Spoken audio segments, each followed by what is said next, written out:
Hola, ¿qué tal? Buen día a todos. Me presento, yo soy su compañero Luis Antonio Aguilar y el día de hoy voy a estar con ustedes hablando sobre algunos elementos. Específicamente van a ser tres: Ascaris lumbricoides, Trichuris trichuria y Strongyloides stercolaris. ¿Sí? Eh, Antes de comenzar a hablar de nuestros tres individuos, quiero que analicemos el concepto de helminto, ¿sí? La palabra helminto proviene del griego helmis, el cual significa gusano. Pues esto es muy característico, ¿no? Justamente estos tres parásitos que vamos a analizar tienen esa forma. ¿Sí? Estos son organismos parásitos ya que viven a costa de otros ejemplares y de otras especies, o sea, se van a infectarlos y van a aprovechar sus recursos. Dentro de los helmintos tenemos clasificaciones. Estos pueden ser céstodos, por ejemplo, las tenias, pueden ser trematodos o nematodos. Justamente estos tres parásitos de los que vamos a hablar hoy entran dentro de la categoría de nematodos, que son gusanos con una forma como de hilo, filariforme. La primera enfermedad que vamos a analizar va a ser la de Ascaris, ¿sí? A esta se le llama ascaridiasis. Como tal, esta es una enfermedad parasitaria causada por el gusano Ascaris lumbricoides, aunque también puede ser por algunas otras especies de Ascaris, por ejemplo, Ascaris sum.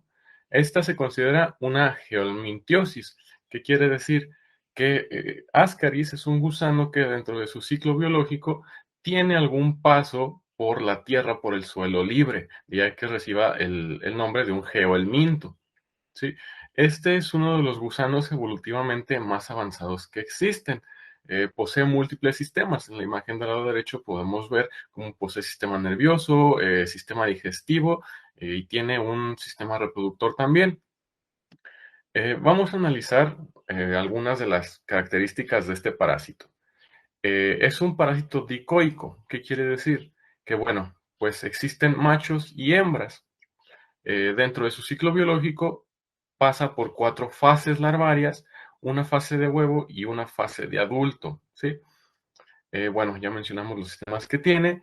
En cuanto a su tamaño, la hembra va a ser más grande, va a medir aproximadamente entre 15 a 45 centímetros, mientras que el macho va a poseer de 15 a 30 centímetros. Entonces, se fijan, es un poco más pequeño.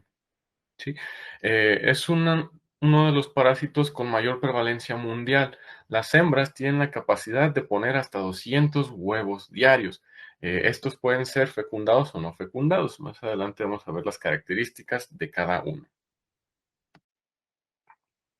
Estos son los huevos, así a grandes rasgos, para que los conozcan, ver cómo uno tiene una forma más redonda y es más pequeño y otro más alargado. Algunas de las curiosidades, porque Ascaris es uno de los parásitos que se remontan a la antigüedad, a la época de Hipócrates y Aristóteles. Bueno, pues ya se pensaba que este parásito generaba una infección en el humano, sí, este gusanito. Entonces, pues con el paso de los años, las investigaciones para descubrir más hallazgos de este parásito, pues fueron avanzando y se experimentó primero con animales. Se buscaba infectar, por ejemplo, ratas o vacas para describir cómo es que este parásito generaba la infección. Pero bueno, mencionar que en la antigüedad pues era una época de ciencia en la que los experimentos podían ser arriesgados, ¿sí? Se experimentaba incluso con personas, algo que podría ser hoy en día poco ético. Tenemos dos individuos que me pareció interesante compartir cómo es que aportaron ciertas cosas a la historia de este parásito. Por ejemplo, está Giovanni Battista Grassi. Este en el año de 1897 por sí solo decidió ingerir aproximadamente 100 huevos y descubrió que un mes después sus heces presentaban el parásito. ¿Sí? Entonces, pues hay curiosidad. Este señor aportó parte de su ciclo biológico a lo que hoy en día conocemos. Pero el experimento que se considera el más arriesgado hasta hoy en día fue el de Shimezu Kiono en 1922. Este señor ingirió 2000 huevos y además le dio huevos de Ascaris también a su hermano menor, ¿sí? Para comprobar sus resultados. Es una cantidad grande de huevos y dentro de al día 15 se administró un antihelmítico y en sus heces arrojó más de 600 gusanos. Este señor ya presentó manifestaciones más graves, incluso con parásitos dentro del esputo. Entonces, pues ya te hablo de una parasitosis más masiva. Dentro de la epidemiología de este gusano, de Ascaris lumbricoides, es la parasitosis intestinal helmíntica más frecuente. Tiene una prevalencia en todo el mundo, aunque, muy importante mencionar también, que se asocia más a áreas tropicales o subtropicales, en el cual el estado sanitario suele ser deficiente.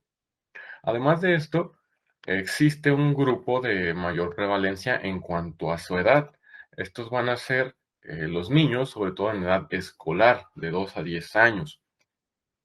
Además, datos epidemiológicos a nivel mundial sugieren que existen aproximadamente 807 o 1.200 millones de personas que se encuentran infectadas y eh, Ascaris genera aproximadamente 60.000 muertes al año en el mundo. Entonces, si se fijan, es una enfermedad con gran prevalencia a nivel mundial.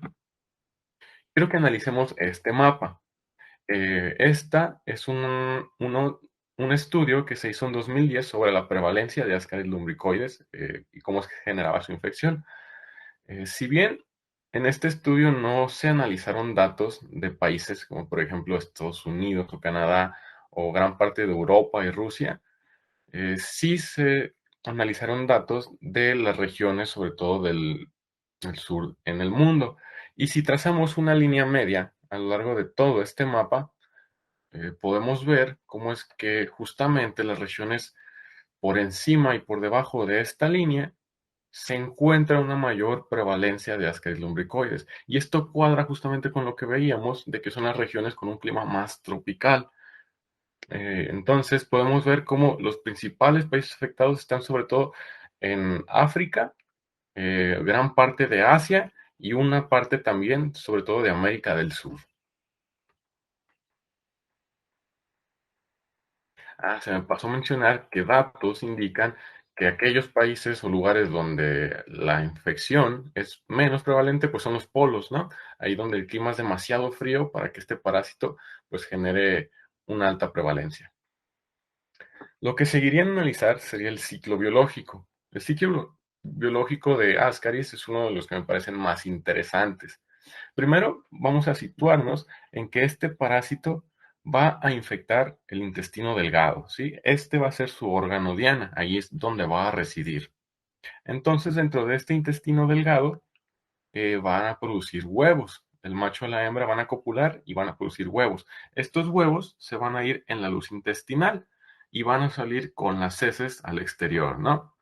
Entonces, una vez afuera, van a pasar justamente ese estadio que mencionábamos antes en la tierra, en el suelo libre.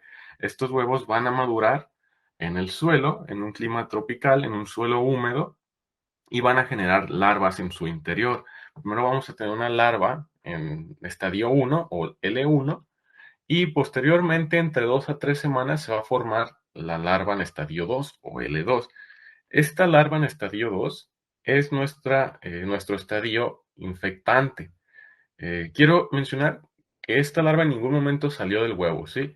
El estadio infectante se mantiene dentro del huevo. Entonces, bueno, ya tenemos que L2 va a ser la infectante.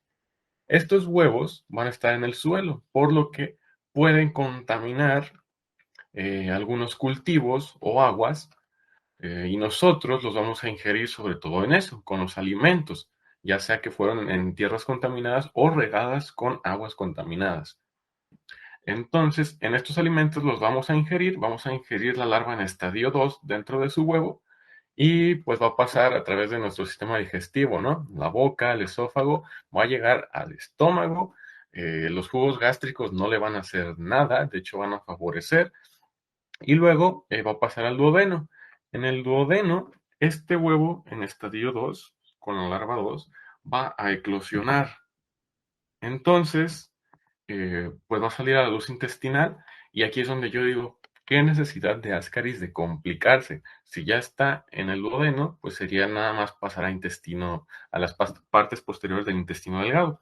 Pero no, la larva en el duodeno va a eclosionar y va a penetrar la mucosa intestinal y va a pasar a la circulación hepática. Entonces esta larva de estadio 2 va a penetrar en el hígado y ahí va a madurar. Aquí es donde se genera la larva de estadio 3 o la L3.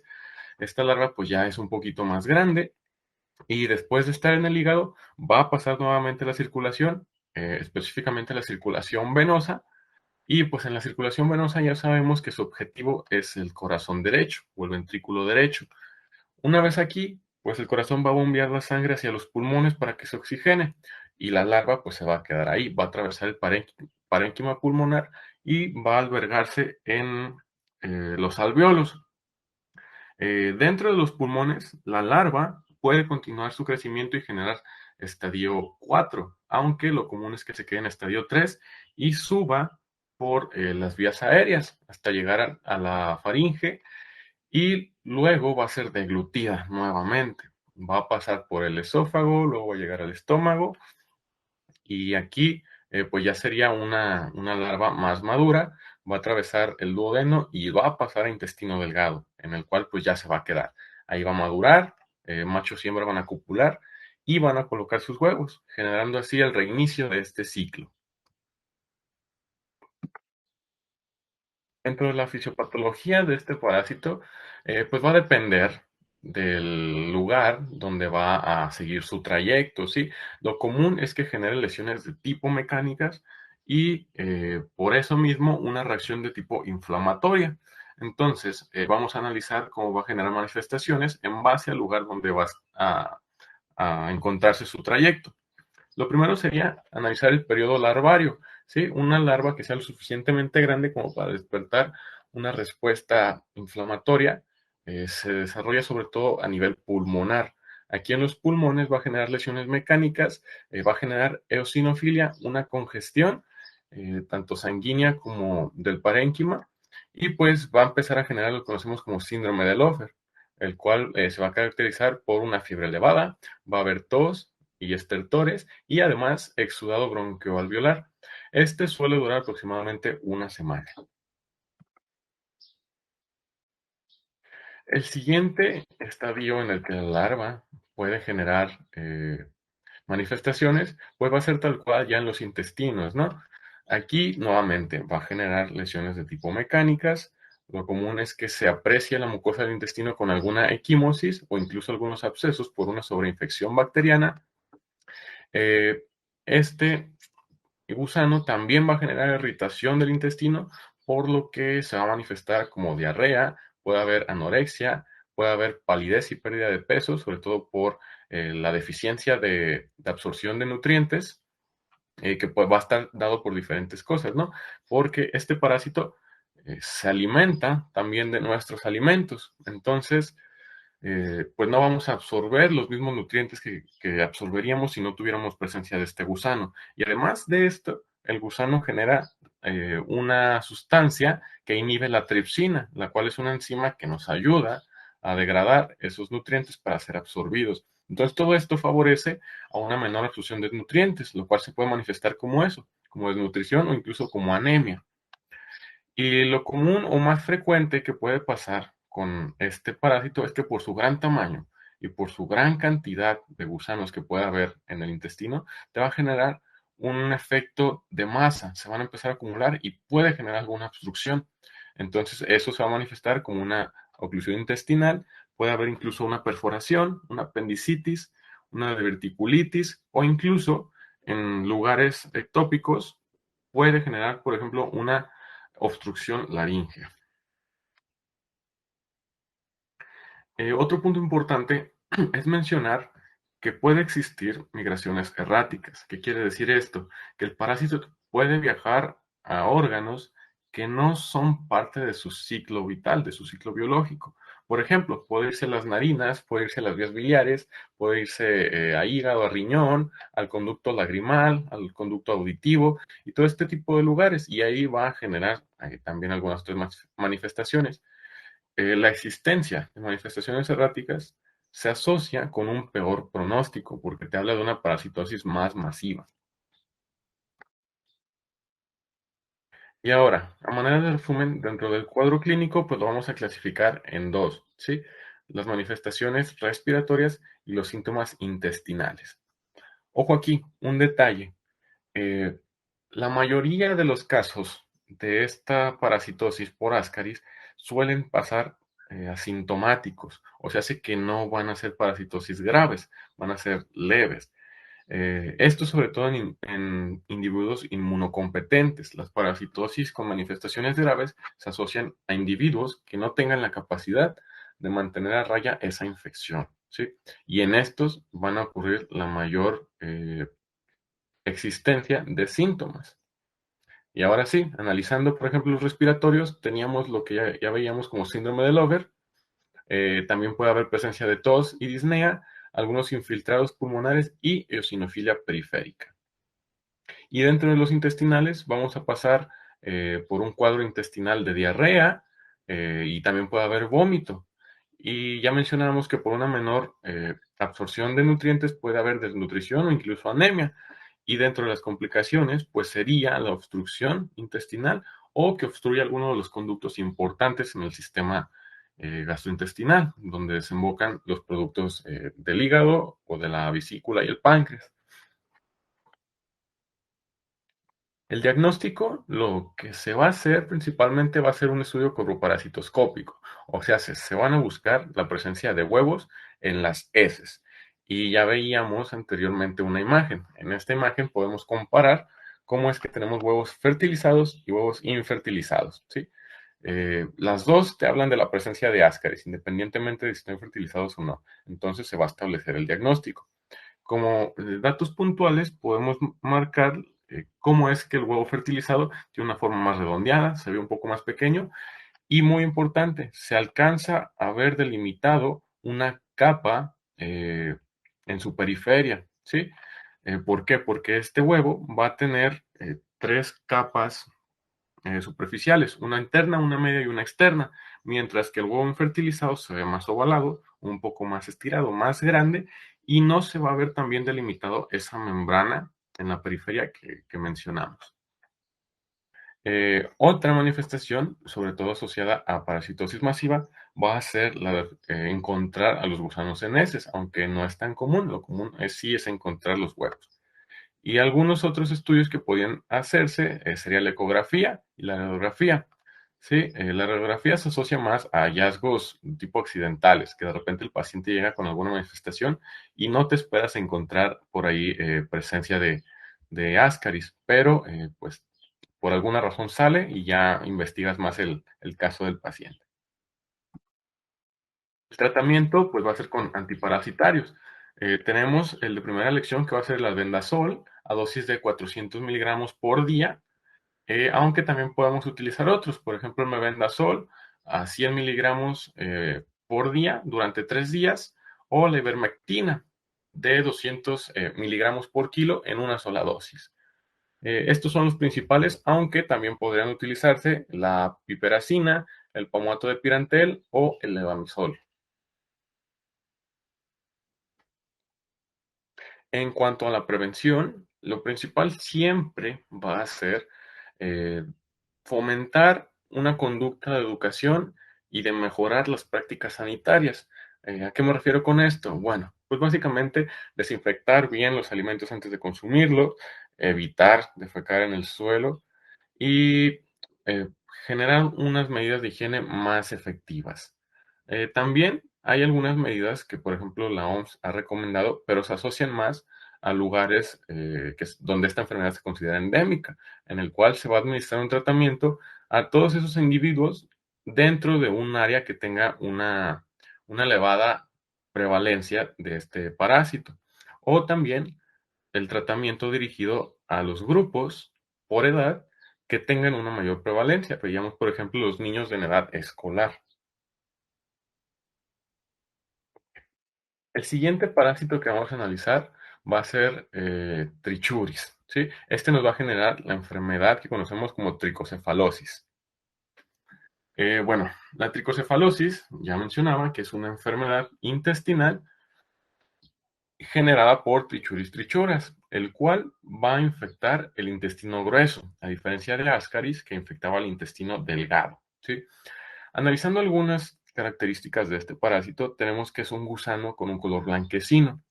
Nuevamente, la hembra va a ser más grande que el macho, la hembra va a medir entre 35 a 50 milímetros, mientras que el macho entre 30 a 45. Una característica morfológica importante, de hecho por eso se le asignó el nombre de gusano látigo, es que el tercio anterior se va a encontrar más delgado que los dos tercios posteriores, tal y como se ve en la imagen del lado derecho. Una parte muchísimo más delgadita que el otro donde se ve pues ya más grueso, ¿no?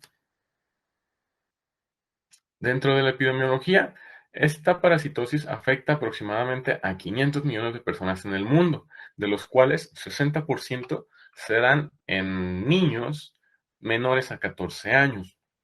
Y nuevamente, factores que se relacionan con una mayor prevalencia de esta enfermedad tienen que ver con cuestiones de higiene deficiente o incluso de pobreza, como es el no poseer agua en la vivienda, el consumirla directa del pozo sin hervirla, el de tener pisos de tierra y andar descalzos por ella, y la presencia de algunos animales, por ejemplo, roedores o perros, que fomentan también la expansión de este parásito. Tenemos aquí también otro mapa que es similar al que veíamos de Ascaris. De igual manera, la prevalencia de Trichuris en el año de 2010. Aquí, si volvemos a trazar esa línea imaginaria, nuevamente vemos como los países que más prevalencia tienen de este parásito son los que se encuentran en la región tropical, con climas más tropicales, ¿sí? Y la mayor prevalencia, ahora sí la vamos a encontrar, sobre todo en los países africanos. Ahí se encuentran los países más, con un color más oscuro en este mapa. Aunque también encontramos algunos países de Asia y gran parte, por ejemplo, de América del Sur, en la región superior. El ciclo de vida de este parásito es similar al de Ascaris. Recordar que también es un geohelminto, entonces también va a requerir de la tierra en algún paso. Primero vamos a tener que los huesos, no, perdón, los huevos, disculpen ahí mis palabras, los huevos no embrionados van a poder salir en las heces, ¿sí? Entonces van a alcanzar el suelo y la tierra libre. Aquí van a empezar a madurar. Entonces, esos huevos van a generar dentro de sí mismos una larva y ese huevo con larva lo vamos a comer, ya sean los alimentos contaminados o en las aguas, y pues va a entrar a nuestro organismo nuevamente, ¿no? Este ciclo es un poco menos complicado que el de Ascaris, porque el gusano va a pasar directamente por la boca, el esófago, el estómago, y pues va a pasar todo el intestino delgado. En el duodeno, este huevo va a eclosionar y esta larva va a migrar a lo largo de todo el intestino delgado hasta alcanzar el ciego. ¿Sí? Veíamos que el principal sitio donde va a quedarse va a ser el ciego y el intestino grueso ascendente. Entonces, una vez aquí, el macho y la hembra van a copular y van a poner huevos y este se va a ir con las heces. Entonces, el ciclo se repite. Un punto importante, el tiempo que transcurre entre la ingesta del huevo infectante y la evacuación de nuevos huevos va a ser aproximadamente de un mes. En cuanto a su fisiopatología, este gusano también nos va a generar lesiones de tipo mecánicos y respuestas inflamatorias, ¿sí? Entonces, dentro de la mucosa intestinal vamos a poder encontrar zonas de hiperemia y eosinofilia por esa gran reacción inflamatoria, perdón. Además, por la irritación de esta mucosa intestinal, va a generar un aumento del peristaltismo. Entonces se puede manifestar con diarrea también. Y una característica bien importante de este parásito es que son gusanos hematófagos, o sea, se alimentan de sangre. Esto se traduce como que el tricocéfalo genera aproximadamente una pérdida de 0,005 mililitros de sangre. Entonces, pues realmente no es una cantidad elevada, pero si lo traducimos a que en los intestinos no hay solamente un gusano, sino que hay una gran cantidad, pues entonces sí se podría traducir como una gran cantidad perdida de sangre. De ahí el hecho de que esta infección es proporcional a su gravedad en cuanto al número de parásitos. O sea, si entre más parásitos, más grave va a ser la enfermedad. En cuanto a la clínica, pues vamos a tener nuevamente que la mayoría de los casos en los individuos son asintomáticos.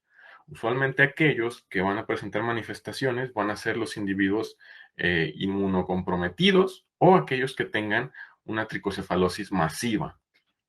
Y bueno, dentro de las manifestaciones van a ser sobre todo de tipo intestinales. Ya veíamos que puede haber presencia de diarrea por el aumento del peristaltismo, puede haber también la presencia de sangre en las heces, lo que conocemos como disenteria, porque pues este gusano nos va a generar un sangrado. Y bueno, pues así se va a manifestar. Otra cualidad importante es que el paciente va a cursar con pujo y tenesmo, que quiere decir que el paciente cuando vaya al baño va a hacer un gran esfuerzo abdominal, ¿sí? Y por más que intente sacar más heces, en ocasiones no le va a salir. Y es bien importante este punto, porque dentro de las complicaciones, por el debilitamiento de los esfínteres y de las adherencias que mantienen al recto en su lugar, se puede generar prolapso rectal. Sí, eso es bien característico de este gusano. Bueno, y algunas otras complicaciones que también tienen importancia es la presencia de colitis y de sangrado digestivo, que el sangrado digestivo en gran cantidad se puede manifestar como anemia o como desnutrición también. Mencionar también que como los principales afectados van a ser niños, entre más pequeño sea el niño afectado, se puede manifestar como un deterioro en el desarrollo que se considera normal. Entonces es importante estos pacientes tratarlos de manera oportuna. Diagnóstico de este parásito también va a ser con la observación de los huevos en heces. La imagen del lado derecho vemos estos huevos. Quiero que vean la característica de estos, ¿sí? Van a tener un color pardo, van a ser alargados, algunos mencionan como con una forma de barril, y bien importante, en los dos polos va a existir la presencia de un tapón, y este tapón se va a ver más claro que el resto del huevo, ¿sí? Incluso pudiendo verse blanquito. Bueno, se considera una infección masiva de este gusano cuando hay más de 5.000 huevos por gramo de heces. Eso ya te habla de una gran cantidad de gusanos. Y algunos otros estudios que podrían ayudarnos para orientar el diagnóstico es la biometría hemática, la cual se puede manifestar como anemia hipocrómica, microcítica y una gran eosinofilia.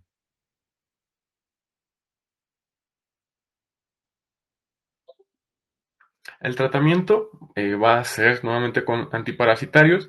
Vamos a utilizar el mebendazol a 100 miligramos por día durante 3 días. Podemos también utilizar el albendazol a dosis de 400 miligramos al día durante 3 días. O la nitazoxanida a dosis de 200 a 400 miligramos al día en 2 tomas durante 3 días. Y por último, el tercer parásito que vamos a analizar va a ser estrongiloides, ¿sí? Esto nos va a generar la infección que conocemos como estrongiloidosis. Hay más de un gusano que nos puede generar esta infección, pero el día de hoy vamos a analizar a Strongyloides stercolaris. Este va a ser un gusano pequeño que puede encontrarse de manera libre en el suelo o en la tierra, ¿sí? Vamos a ver dentro de su ciclo biológico que no necesariamente tiene que estar dentro del cuerpo humano para poder desarrollarse, a diferencia de los otros dos nematodos que ya veíamos. El órgano diana donde se va a albergar este parásito va a ser el duodeno y el yayuno, o sea, es el intestino delgado. Dentro de los datos morfológicos puntuales que vamos a tener de estos estrongiloides, va a ser que las hembras son partenogénicas. ¿Qué quiere decir esto? Esto es bien interesante. Quiere decir que las hembras tienen la capacidad de poner huevos que van a generar nuevos individuos sin la necesidad de copular con un macho. ¿Sí? Estas mismas hembras tienen un tamaño aproximadamente de entre 1 y 1.5 milímetros, o sea, en realidad son más pequeños que, por ejemplo, Ascaris. Tiene una forma fusiforme y su extremo anterior es romo, a diferencia del distal, el cual se puede ver más afilado o con una terminación más en punta. El macho es más pequeño, mide aproximadamente entre 0.8 y 1 milímetro y la porción caudal se va a encontrar un poco curva, ¿sí? A diferencia de la hembra. Eh, estos gusanos también son bastante avanzados, poseen una gran cantidad de sistemas, poseen un sistema digestivo que va desde el esófago hasta la cloaca, y tienen un sistema reproductor, el útero y los testículos, en el caso de los machos. Su principal alimento va a ser la materia orgánica en descomposición, ¿sí? Y una característica ahí importante también es que excretan colágena y metaloproteasa para penetrar en el cuerpo humano. Ahorita lo vamos a ver en su ciclo biológico. Dentro de su epidemiología, en el mundo se estima que hay aproximadamente de 30 a 100 millones de personas infectadas, ¿sí? Esta parasitosis también se asocia a climas tropicales y subtropicales, aquellos climas con temperaturas adecuadas y un suelo húmedo. Su distribución se expande con las migraciones humanas. ¿Esto por qué? Sobre todo con aquellos turistas que gustan de conocer algunas regiones donde esta enfermedad podría ser endémica, pues se infectan y cuando se van de regreso a su país van a estar desechando este gusanito. Y como mencionaba, pues este gusano no requiere de estar dentro del cuerpo humano, por lo que tiene gran capacidad de expandirse en un ambiente donde no se considera endémico. Entonces, pues ya está hablando de cómo es que se expande en el mundo. Otro dato importante también es que tenemos lo que se conoce como síndrome de hiperinfección. Este es cuando hay una gran cantidad de parásitos, de estrongiloides, y pues se asocia con manifestaciones más graves. Este es más común en personas mayores de 50 años. Tenemos otro mapa, en este caso es de Strongyloides stercoralis en el año 2013 y vemos otra vez cómo es que esas regiones que se encuentran a la mitad del mapa tienen una mayor prevalencia de este gusano, aunque en este caso sí quiero resaltar que por lo menos en este estudio se encontró una mayor prevalencia en los países de Sudamérica. Ahí vemos como hay una coloración un poco más oscura que en el resto del mundo. Aunque también hay otros estudios que mencionan que gran parte de África también tiene alta prevalencia de estrongiloides. El ciclo de vida. Esta es una de las partes más interesantes de este parásito, ¿sí? Vamos a centrarnos donde está la larva con el numerito 1. Esta va a ser una larva rabditoide. ¿Qué quiere decir esto? Que es una larva inmadura. Sí, esta no te va a poder infectar. Pero, bueno, esta larva va a desarrollarse, va a empezar a crecer y puede generar sus propios huevos. Si nos pasamos ahí donde está el numerito 2, tenemos machos y hembras que van a generar huevos. Estos huevos van a madurar y van a generar nuevas larvas rapitoides. Entonces, se fijan, aquí generó un ciclo biológico no, perdón, fuera del humano, o sea, en ningún momento tuvo que pasar por él. Y esta larva rhabditoide, en su proceso de maduración, puede generar lo que es una larva filariforme. La larva filariforme es esa larva infectiva para nosotros, ¿sí? Entonces, este es el punto en donde cruzan ambos ciclos, en donde puede estar afuera y va a penetrar en el cuerpo humano. Entonces, centrémonos en esa parte de la imagen donde está la larva filariforme. Esta larva va a penetrar en el cuerpo humano por la piel, ¿sí? Sobre todo a nivel de las extremidades inferiores, en los pies. Por eso tenía su metaloproteasa. Entonces va a penetrar en la piel y va a alcanzar la circulación venosa. Dentro de la circulación venosa va a viajar como objetivo al corazón derecho. En el corazón derecho, pues va a bombear sangre a los pulmones. Estos larvas van a poder atravesar el parénquima pulmonar y albergarse en los alveolos y van a subir por las vías respiratorias. En las vías respiratorias van a alcanzar la tráquea, luego la faringe y van a ser deglutidas por el esófago, ¿sí? Entonces, pues ya, entró al sistema gastrointestinal. Va a alcanzar el esófago, luego va a bajar el estómago, dentro del estómago pasa a duodeno y intestino delgado. Bueno, veíamos que justamente este es su órgano objetivo, los intestinos delgados. Entonces aquí, estas larvas van a madurar y van a tener la capacidad de generar huevos, ¿sí? Y estos huevos, pues, van a eclosionar, van a generar larvas rabitoides y estas larvas pueden crecer a ser filariformes. Entonces, un punto importante. Aquí esta larva ya penetró en el cuerpo humano, ya se encuentra en el intestino y va a producir esos huevos. Esos huevos van a generar larvas que pueden irse en las heces para alcanzar la tierra en el suelo libre, o esas mismas larvas tienen la capacidad de penetrar la mucosa intestinal o de penetrar la piel en la región perianal. De esta manera va a generarse un ciclo de autoinfección en el cual el gusano no tuvo que pasar un periodo afuera en el suelo libre, ¿sí? Entonces, eh, este gusano tiene la capacidad de generar ambas cosas, un ciclo fuera del humano y un ciclo dentro del humano. Entonces está bien, bien interesante. Dentro de la fisiopatología, las lesiones van a ser nuevamente, sobre todo de tipo mecánicas, y se asocian al lugar por donde este gusano está pasando en su trayecto en el ciclo biológico. Lo primero veíamos que va a ser la penetración, ¿sí? Sobre todo a nivel cutáneo. Entonces, pues va a haber manifestaciones cutáneas. Luego va a llegar a los pulmones, va a generar manifestaciones pulmonares y luego va a llegar al sistema gastrointestinal. Entonces, el intestino delgado va a generar también manifestaciones. ¿Y cuáles van a ser esas manifestaciones? Bueno, primero vamos a tener las cutáneas.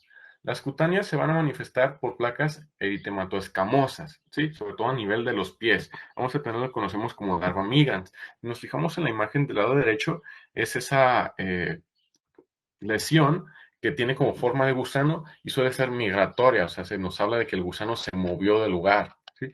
Y otras lesiones cutáneas que podemos tener son las lesiones urticariformes, sobre todo en la región anal o perianal.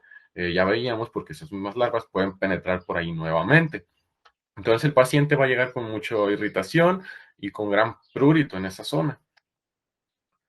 Dentro de las manifestaciones ahora pulmonares van a ser hemorragias de tipo petequiales en los alveolos. También va a generarnos lo que conocemos como síndrome de Lofer, que ya veíamos en diapositivas pasadas, y puede generar una consolidación neumónica. Entonces en la radiografía vamos a ver grandes focos así, además de también la presencia de derrames pleurales. Entonces pues puede haber presencia de líquidos, sobre todo en la base de los pulmones.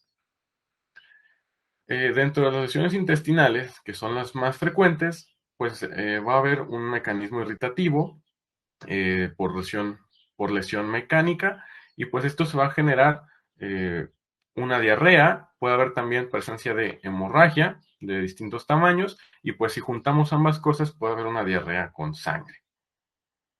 Dentro de las complicaciones que nos puede generar este estrongiloides, pues está la fibrosis, ¿sí? Sobre todo esto se asocia a una infección crónica de este parásito. También puede generar lesiones necróticas a nivel intestinal, suboclusiones intestinales o, bien importante esto, que las lesiones donde esté este parásito pueden sobreinfectarse por alguna bacteria, generándonos así abscesos o incluso llegando a alguna sepsis.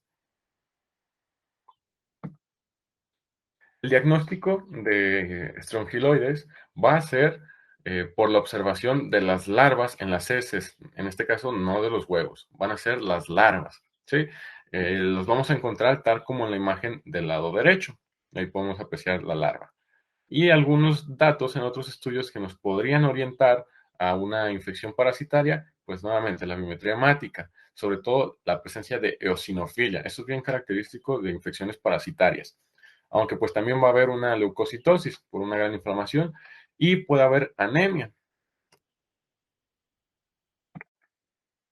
El tratamiento va a ser con antiparasitarios nuevamente. En este caso, la elección es la ivermectina a dosis de 200 microgramos por kilogramo de peso al día durante 2 días, ¿sí? Aunque también tenemos el mebendazol a dosis de 200 a 400 miligramos por día durante 3 días o el albendazol a dosis de 400 miligramos también por día durante 7 días. Bueno, estos fueron los 3 parásitos. Como conclusión, recordemos que estos parásitos, las manifestaciones se asocian sobre todo a pacientes inmunocomprometidos o con infecciones masivas, ¿sí? La mayoría de los casos suelen ser de tipo asintomáticos y potencialmente estas infecciones son prevenibles. Entonces, aunque tengan un tratamiento eficaz y con buen pronóstico, lo mejor siempre va a ser fomentar la prevención. En este caso ya veíamos medidas simples como la conducta de educación y de mejoras sanitarias, ya sea desinfectando bien los alimentos, cuidando mucho no defecar en los suelos, sobre todo si estamos cerca de cultivos o en regiones rurales. Y, por ejemplo, en el caso también específico de estrongiloides, usar mucho, bueno, más bien cuidar mucho el uso de calzado adecuado, sobre todo cuando estemos en tierras expuestas, ¿sí? Porque por ahí es donde algunos parásitos pueden penetrar. Entonces, estas son algunas de mis referencias bibliográficas. Eso ha sido todo por la ponencia del día de hoy. Espero les haya servido, les sea mucho de utilidad esto. No se olviden de seguir a la academia en sus redes sociales. Estamos en Facebook, estamos en Instagram, en Twitter y ahora también en TikTok. Sí, estaremos subiendo contenido bastante interesante, incluso algunos memes por ahí que podrían ser de su agrado. Entonces, síganos. Sin más que decir, pues yo me despido. Ha sido un gusto poder estar con ustedes presente y espero tenerlos también presentes en próximas sesiones. Yo me despido y buen día para todos.